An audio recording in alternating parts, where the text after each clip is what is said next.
안녕하십니까. PSLab의 송식입니다. 데이터 분석 중 시계열 분석 제4강 분해에 대해서 알아보겠습니다. 분해는 영문으로 decomposition이라고 하죠. 국어 사전적 정의를 좀 알아보면요, 여러 부분이 결합되어 이루어진 것을 낱낱이로 나눈다. 이 내용은 이해하겠죠. 또 우리 통계학에서는 시계열의 계열 성분이 있을 때 예측값을 구하려는 경우, 시계열이라고 하는 건 이제 계열 데이터, 그러니까 시간에 따라 타점되는 계열을 시계열 데이터라고 그러죠. 그런 그 시계열 데이터에서 계절 성분이 있을 때, 계절 성분이라고 하는 것은 일정한 주기마다 진폭이 증가하는 또는 감소하는 이런 패턴을 얘기를 합니다. 그래서 시간에 따라 타점된 데이터가 일정한 주기마다 어떤 진폭의 변동이 있을 때, 그런 형태의 데이터들을 어떻게 우리가 예측할 거냐, 또는 단순히 성분 요소의 특성을 조사하려는 경우, 이런 경우에 우리가 분해라는 접근 방식을 이용한다. 그래서 이 decomposition이라고 하는 것은 루시안 마치가 처음 쓴 걸로 그렇게 알려져 있습니다. 조금 더 내용을 좀 이해하기 쉽도록 하기 위해서요, 우리 그 미니탭의 분석 모듈을 보시면 시계열 분석에 이와 같이 여러 가지 그 예측을 위한 모듈들이 있어요. 기법들이 있다는 얘기죠. 네, 그 중에 이제 분해가, 그 중에 하나인 분해가 해당이 되는 거고요.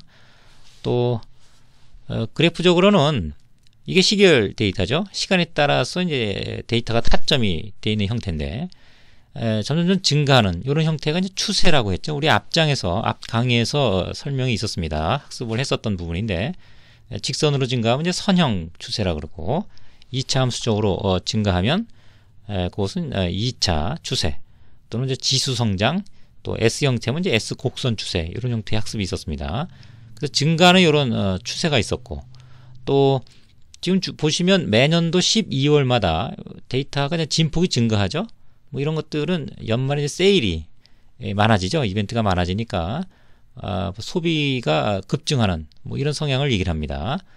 그래서 주기적으로 이렇게 진폭이 증가하는, 즉 계절 성분이 있네요. 즉 추세와 계절 성분이 복합되어 있는, 결합되어 있는 이런 구조인데, 이것을 이제 낱낱이 좀 나눠서 우리가 뭐 예측을 하는 이런 형태로 분석을 하겠다. 이것이 바로 분해의 핵심적인 내용이 되겠습니다.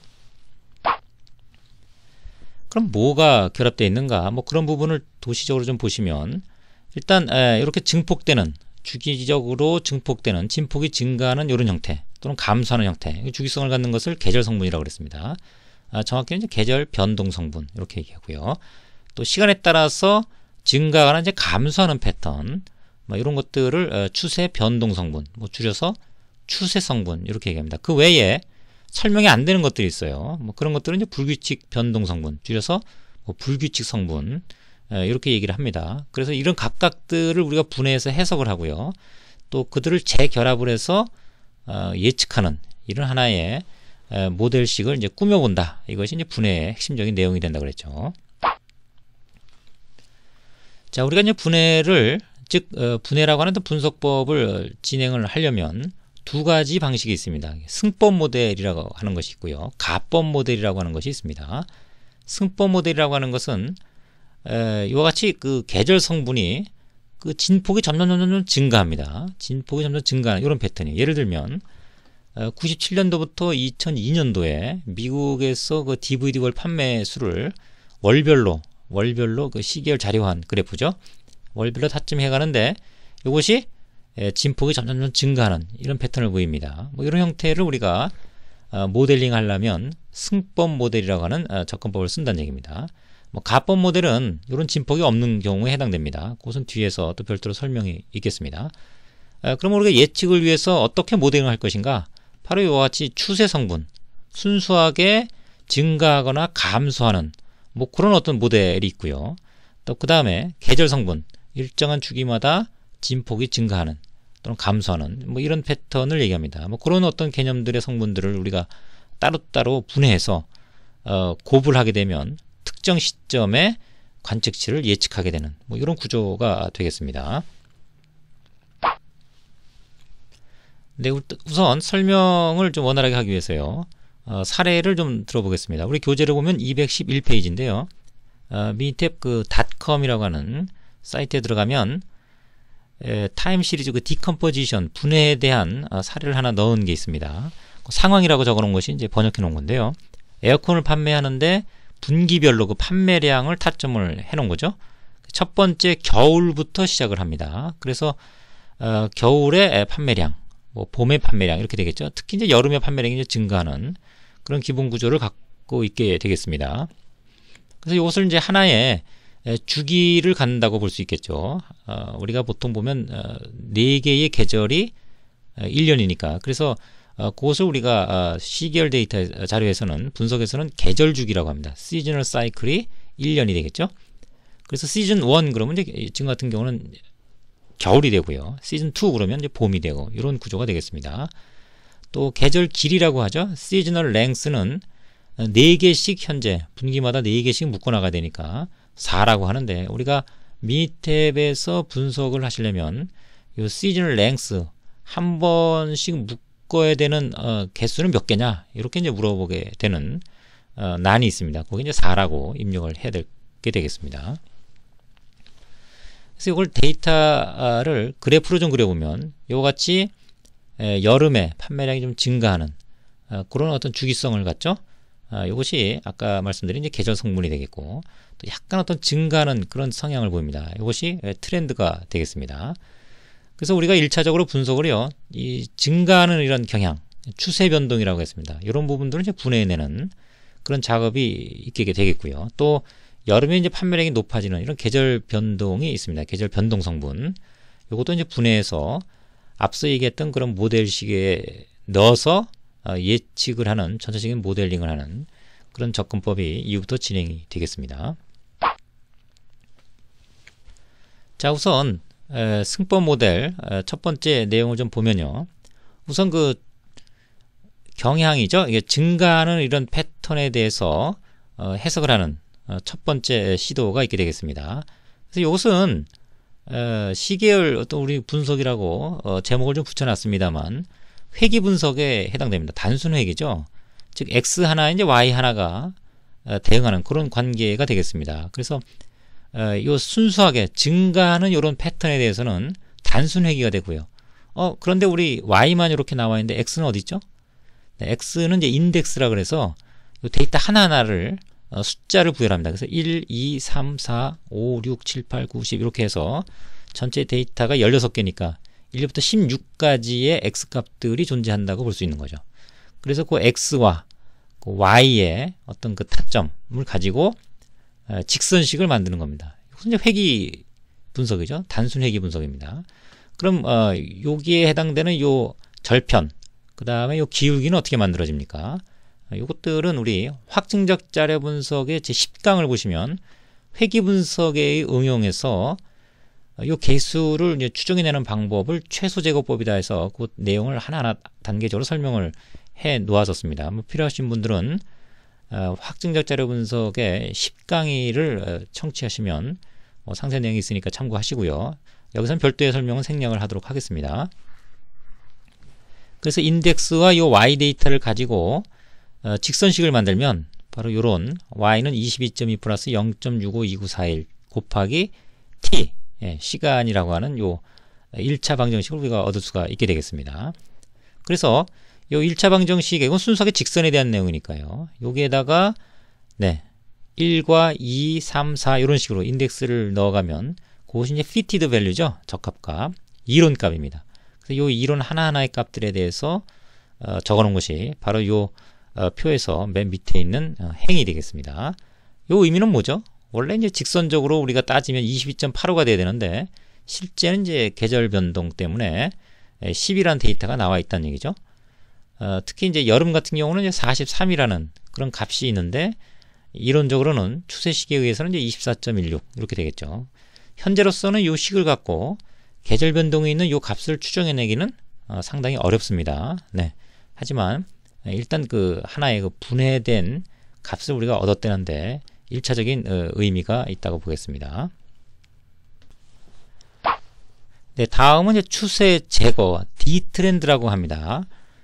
분해하는 이제 하나의 과정에 직접적인 과정이 이제 들어왔다고 볼 수가 있겠는데요. 자, 트렌드라고 하는 건 제거를 합니다. 제거하는 이유는 우리가 계절 성분이라고 하는 것을 구분해 내려고 합니다. 현재 추세 성분 때문에 여기 약간 데이터가 이렇게 올라가 있죠. 네, 요 부분들을 요 추세 성분 요것을 이제 제거해 버리면 순수하게 어떻게 올라가는 성향은 없어진다는 얘기죠. 그럼 이것이 좀 내려와서 순수하게 계절 성분만을 우리가 찾아볼 수 있는 그런 기회를 갖게 된다는 겁니다. 네, 그런 개념으로 이해하시면 되겠습니다. 그래서 그럼 계절 성분이라는 건 뭘 찾는 건가? 이 추세 성분을 제거한 다음에 이것이 안정화 단계로 이렇게 상대적 비교가 가능한 순수하게 계절 성분만 남게 되면 각 계절별로 이 진폭을 우리가 진폭을 파악을 해낸다는 얘기입니다. 여름이면 여름의 진폭, 겨울이면 겨울의 진폭. 지금은 이제 여름의 진폭이 가장 크니까 이 알파라고 하는 것을 이제 추정해내는 거죠.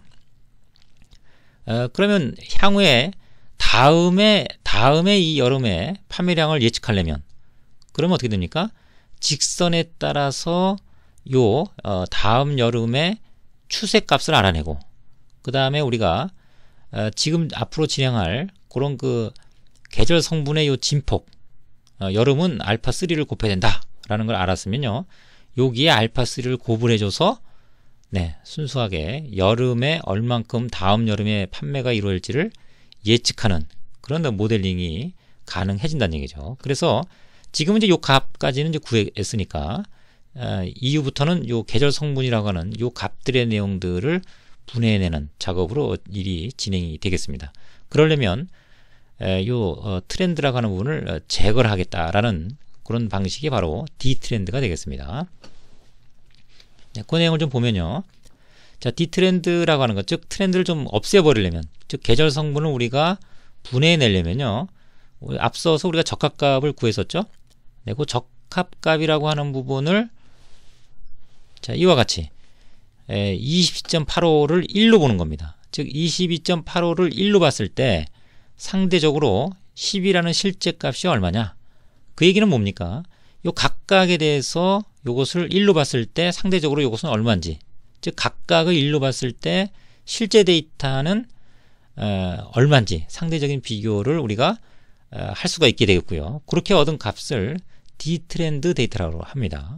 적합값이라는 것을 우리가 1로 다 봐줬기 때문에 상대적인 어떤 크기만을 타점을 하게 되는데, 자, 이와 같이 이제 타점을 하게 되면 경향이라고 하는 그런 그 상승 곡선은 1로 세팅이 됐기 때문에 1이라고 하는 상대적 값으로 나타났기 때문에 이렇게 올라가는 그런 성향이 없어지고 내려오는 좀 안정화된 형태의 그래프를 우리가 얻을 수 있게 되겠습니다. 순수하게 아직까지 뭐 순수하게 계절 성분을 얻은 건 아닙니다만 계절 성분끼리를 상대적으로 볼 수 있는 뭐 그런 1차적인 상황에 놓여 있다. 뭐 이렇게 정리될 수가 있겠네요. 자, 다음은요. 계절 성분 얻기 이제 평활화라고 하는 건데요. 평활화는 이제 스무딩. 이것은 평활이라고 하는 것은 매끈하게 만든다. 네, 평평하고 매끈하게 만든다 이런 뜻입니다. 그러니까 불규칙 변동이라고 하는 그런 그 우리가 알지 못하는 요소들이 있을 때 평균을 내서 우리가 어떤 의사결정, 어떤 판단을 하게 되면 평균이라고 하는 것은 작은 값은 좀 올라가고요. 큰 값은 좀 내려오는 뭐 이런 성향을 띠죠. 즉 불규칙한 어떤 그 오차에 대한 우리가 해석할 수 없는 그런 변동들은 조금 데이터에 묻혀버리는 뭐 그런 특징을 갖고 있다고 볼 수가 있겠습니다. 자, 그런데 여기서 이 평을 하는 방법들은 여러 가지가 있습니다만 이런 것들이 또 모델링의 하나의 기법으로 쓰이기도 합니다. 우선 여기서 쓰는 평활화는요. 자, 앞서 우리 D트렌드 데이터가 있었습니다. 평균을 낸다 그랬는데 이동평균이라고 하는 걸 냅니다. 이동평균. 그래서 이동평균이라는 건 이렇게 타점들을 예를 들어 지금 주기가 4개입니다. 계절 길이가 4개인데 4개를 평균을 내요. 그럼 요런 정도가 되겠죠? 또 이어서 4개를 평균 냅니다. 또 4개를 평균 내고 또 4개를 평균 내고 이런 식으로 하나씩 데이터를 묶여서 공통적으로 묶여서 계속해서 평균을 해 나가는 요 방식이 이제 이동평균인데 여기 보시면 데이터가 조금 여기 낮죠? 데이터가 좀 낮게 되어 있습니다. 이건 좀 데이터가 높죠? 그래서 앞에서 여기서 이동평균을 내서 그거 대비해서 이렇게 비율을 따지면 여기서는 어떻습니까? 이동평균을 내면 아무래도 여기보다 평균이 낮겠죠.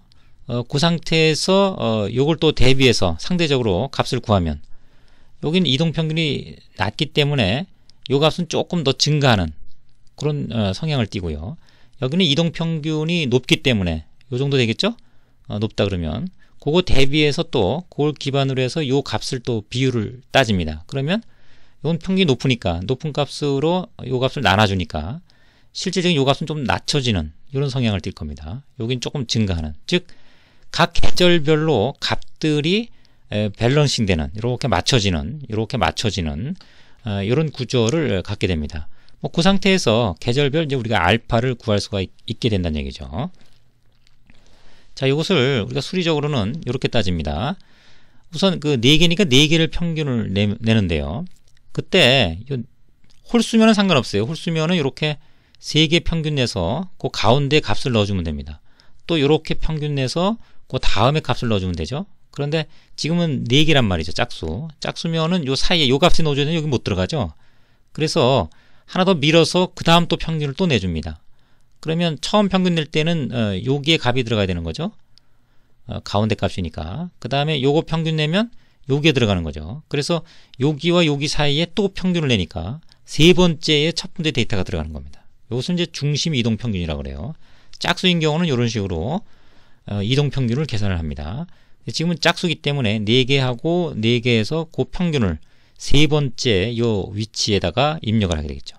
그 다음은 또 어떻게 됩니까? 또 4개, 또 4개에서 그 다음 위치에 데이터가 들어가는 뭐 이런 구조의 반복적인 구조가 되겠고요. 그래서 아까 말씀드린 것처럼 이렇게 좀 낮은, 상대적으로 낮은 쪽, 여기 상대적으로 높은 쪽이죠. 그래서 낮은 쪽에서는 좀 낮게 나올 거고 평균이, 높은 쪽에서는 좀 높게 나올 겁니다. 그 값을 가지고 실제 디트엔드 데이터를 나눠주면 이것은 조금 낮아지는 경향, 이것은 좀 높아지는 경향, 뭐 이런 식의 밸런싱이 이루어진다고 볼 수가 있겠습니다.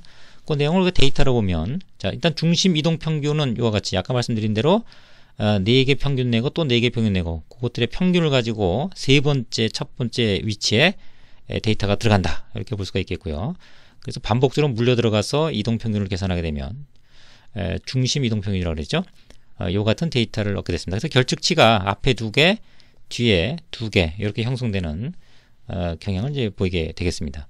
그럼 이후의 과정에서는 바로 이 중심 이동 평균을 가지고요, 위에 데이터들을 이제 나눠주는, 요걸 1로 봤을 때 상대적으로 크기가 얼마인지를 볼 수 있는 거죠. 또 그래프에서 보신 바와 같이 이후에 그래프가 조금씩 낮아지는 경향이 있었죠. 즉 작아집니다. 이동 평균은. 그것을 우리가 숫자에서도 알 수 있는 바와 같이 1.0대에서 점점 0.9대로 낮아지는 그런 성향을 보입니다. 그래서 이 데이터를 가지고 이걸 나눠주면 작은 데이터를 가지고 요 값을 나눠주니까 이건 조금 증가하는 성향을 보이고요. 상대적으로 요거보다 좀 큰 데이터니까 요걸 갖고 요걸 나눠주면 요건 조금 내려오는, 그래서 여름이면 여름끼리 조금 이렇게 위치가 좀 맞춰가는 뭐 그런 구조를 띠게 되겠습니다.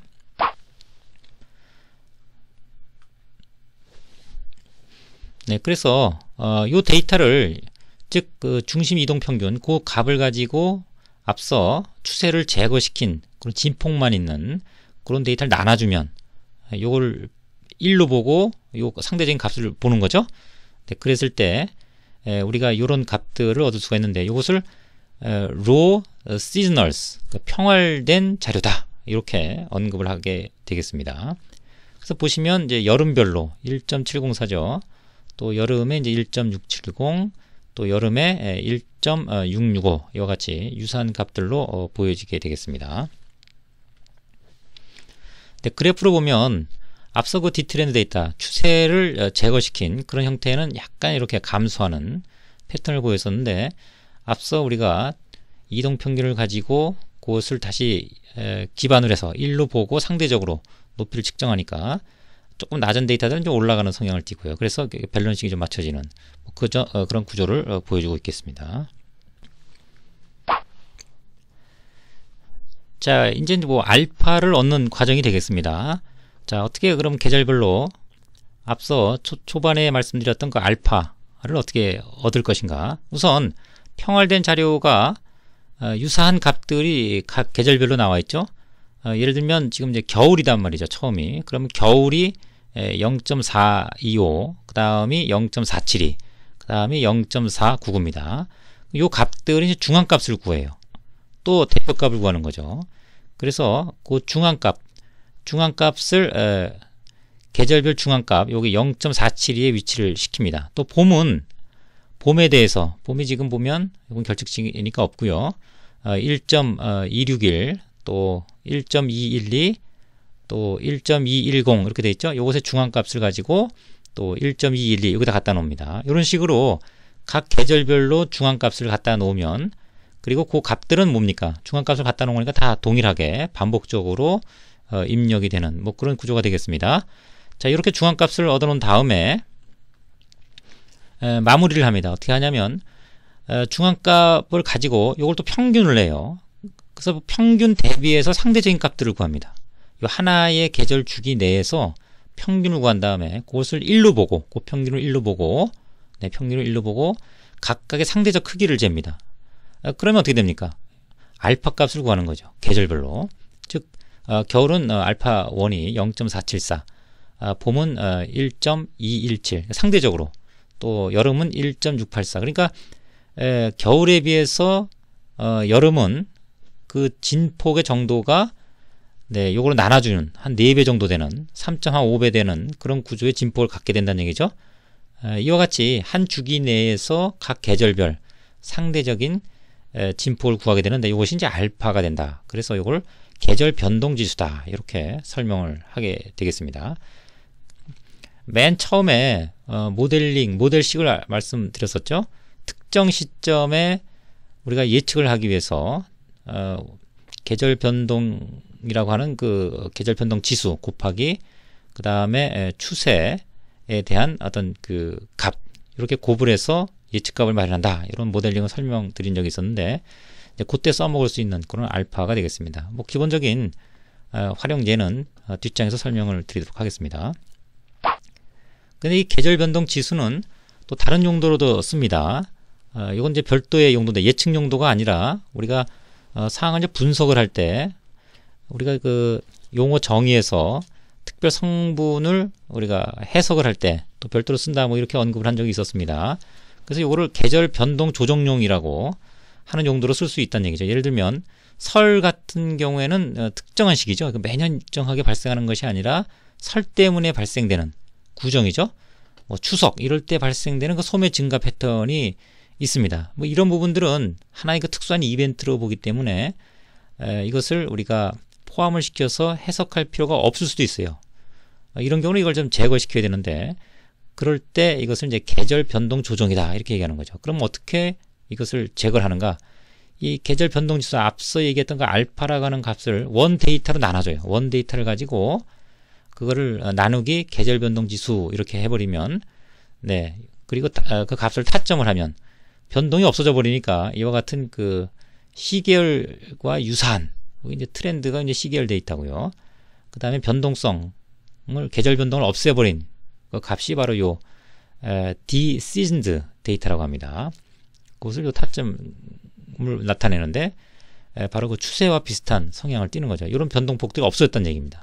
뭐 이런 용도로 쓸 때는 원 자료를 알파로 계절 변동 지수로 나눠줌으로 인해서 우리가 해석할 수 있는 다르게 해석할 수 있는 여지가 생긴다는 얘기입니다.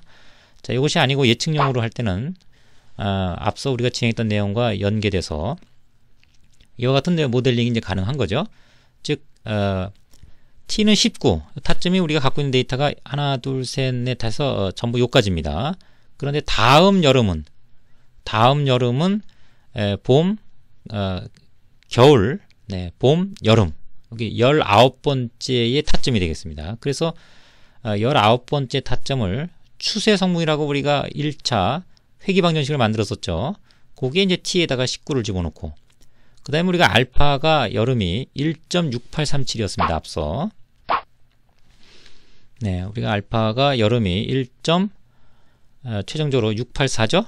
여름이 요 1.684라는 요 알파 값을 이것이 이제 계절 변동 지수니까 여름에 해당되는 그 변동 지수를 여기다가 곱을 해서 나온 값 요것을 우리가 여름에 해당되는 예측 판매량이다 이렇게 얘기를 한다는 얘기죠.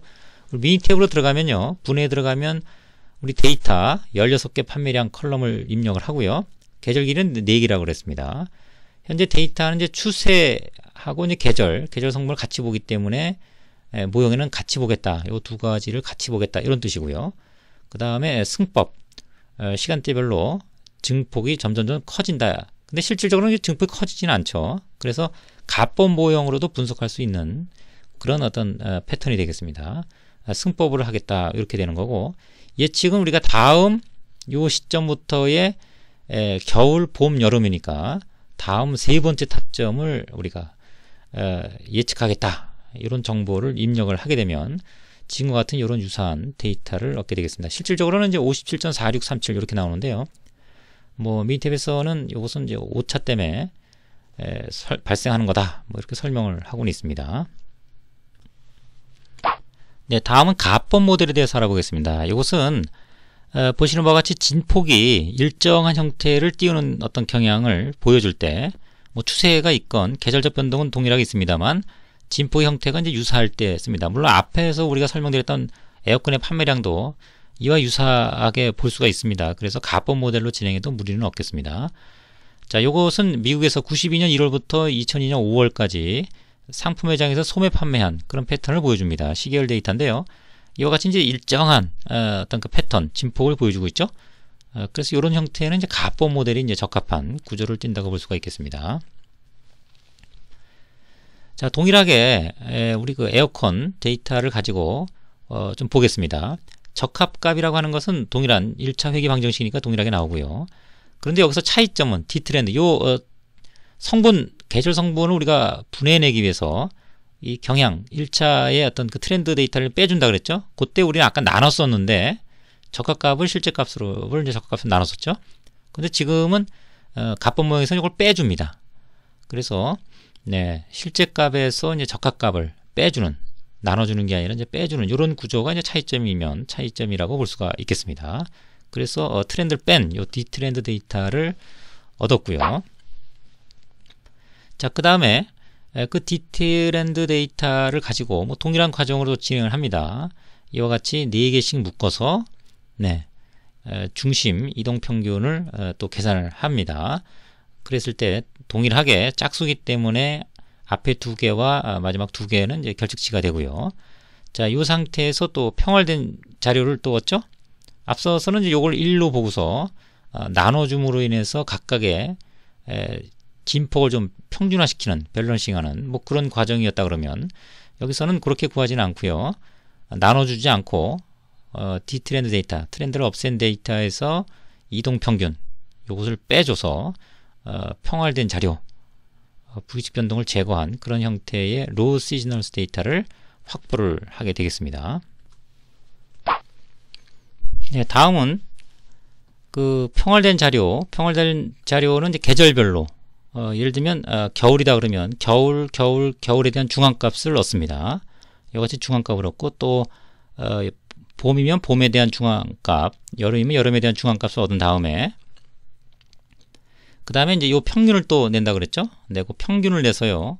이번에는 아까는 요걸 평균을 1로 보고 상대적인 크기를 우리가 구했다 그러면 지금은 1로 보지 않고요. 0으로 봅니다. 그래서 요 데이터에서 평균을 이제 빼주면, 왜냐하면 그 평균을 0으로 보니까 요 평균을 가지고 각각의 데이터의 상대적 크기를 이제 보는 거죠.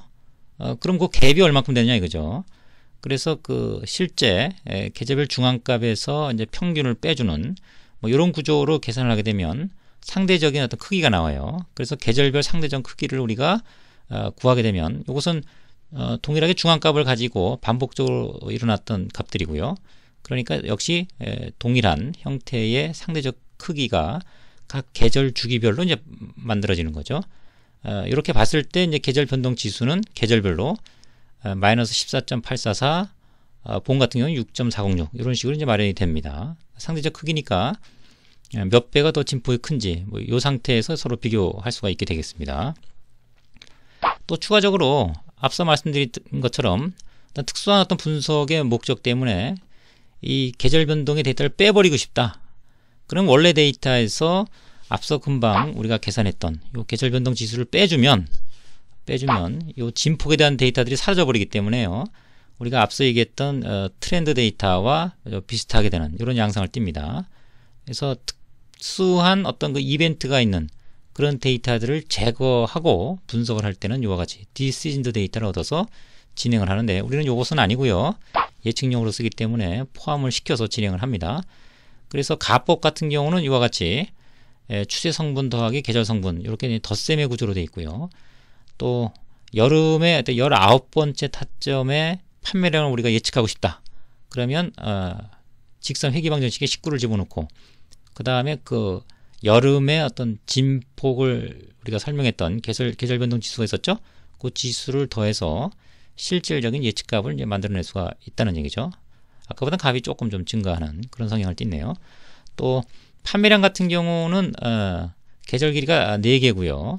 또 추세하고 좀 계절 성분이 같이 포함되어 있는 상태에서 이제 가법적으로 진행이 된다. 또 세 번째 해당되는 그 타점의 값을 우리가 예측한다라는 것을 보여주게 되겠습니다. 역시 뭐 약간의 계산값과 엑셀로 계산값과 또 미니탭이 계산값이 차이가 좀 있을 수 있고요. 또 정확한 우리가 값을 얻으려면, 이건 우리가 앞서 강의에서 설명을 드렸습니다만, 바로 이런 어떤 그 값들이 작을수록 예측의 정확도가 좀 높다는 걸 우리가 알 수 있기 때문에, 가법 모델을 쓸 건지 또 승부 모델을 쓸 건지 하는 부분들에 대해서는 이 정확도의 측도를 가지고 비교하는 것도 좋은 방법이라고 볼 수 있겠습니다. 네, 여기까지 시계열 분석의 이제 분해에 대해서 좀 장기간 설명을 드렸습니다. 나머지 좀 세분화된 그런 내용들에 대해서는 교재를 참고하시기 바랍니다. 네, 마치도록 하겠습니다. 수고하셨습니다.